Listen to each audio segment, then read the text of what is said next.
ایک بادشاہ کے پاس ایک بہروپیہ آیا تو اس کے دربار میں کہنے لگا کہ بادشاہ سلامت مجھے کچھ نہ کچھ عطا کیجئے۔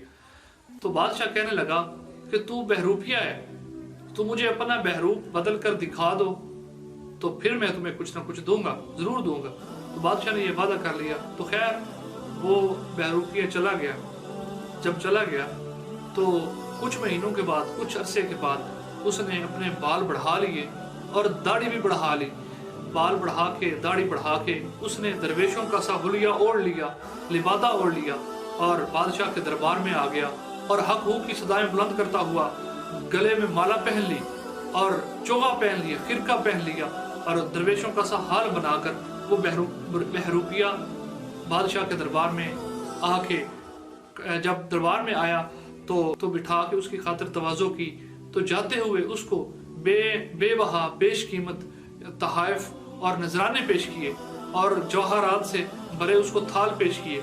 تو اس بہروپیہ نے سب کچھ لینے سے انکار کر دیا، بہروپیہ نے سب کچھ لینے سے انکار کر دیا۔ بادشاہ بڑا حیران ہوا۔ خیر وہ بہروپیہ چلا گیا، اس نے اپنے بال کٹوائے، داڑھی کٹوائی اور وہ اپنا حلیہ لبادہ جو اس نے اوڑھ رکھا تھا وہ سب ختم کر کے بادشاہ کے پاس آ گیا اور بادشاہ سے کہنے لگا بادشاہ سلام میرا انعام دیجیے۔ تو بادشاہ کہنے لگے بھئی میں نے تو تجھے کہا تھا کہ کوئی نہ کوئی اپنا بہروپ دکھا، اپنے روپ کو بدل کے آ۔ تو کہنے لگا جو کل آپ کے دربار میں جس کا ایک شور و غل تھا، جس کی فقر اور ولایت کی بڑی باتیں ہو رہی تھیں، جس کی درویشی کے کل آپ کے دربار میں بڑے چرچے ہو رہے تھے، وہ درویش، وہ قلندر، وہ درویش میں ہی تو ہوں۔ تو بادشاہ نے کہا کہ ایک لمحے کے لیے یہ مان لیتے ہیں کہ وہ بہروپیہ، وہ درویش تم ہی تھے، لیکن میرے ایک سوال کا جواب دو۔ وہ کہنے لگا پوچھئے۔ تو بادشاہ نے کہا کہ میں نے پھر اتنے انعام و اکرام، اتنے بیش قیمت تحائف اور نذرانے تمہیں پیش کیے، تو نے کیوں لینے سے انکار کر دیا؟ تو اس کا جواب سنیے۔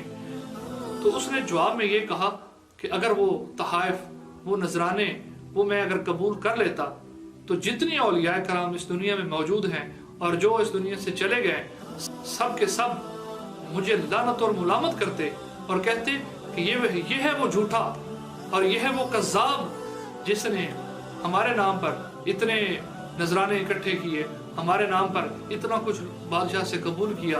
اگر میں وہ قبول کر لیتا تو یقین جانیے کہ سب اولیاء کرام کی جو ارواح ہے وہ بھی مجھ پر لعنت کرتی اور ملامت کرتی۔ میں مفلس تو ہوں، میں بھوکا تو رہ سکتا ہوں، میں بھوک اور مفلسی میں زندگی گزار سکتا ہوں، لیکن میں اللہ اور اس کے جو راستے پہ چلنے والے اولیاء کرام اور صالحین ہیں، میں ان کا نام لے کر اللہ کی مخلوق سے دھوکہ نہیں کر سکتا۔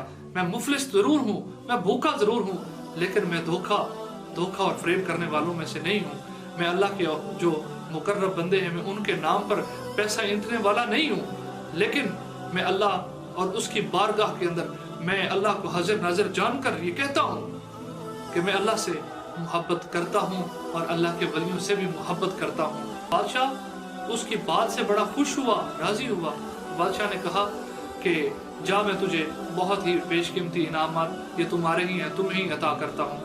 تو اس بات پہ بادشاہ بڑا خوش ہوا کہ وہ بہروپیہ ضرور ہے لیکن اللہ والوں کے نام پہ کا فریب کرنے والا وہ شخص نہیں ہے۔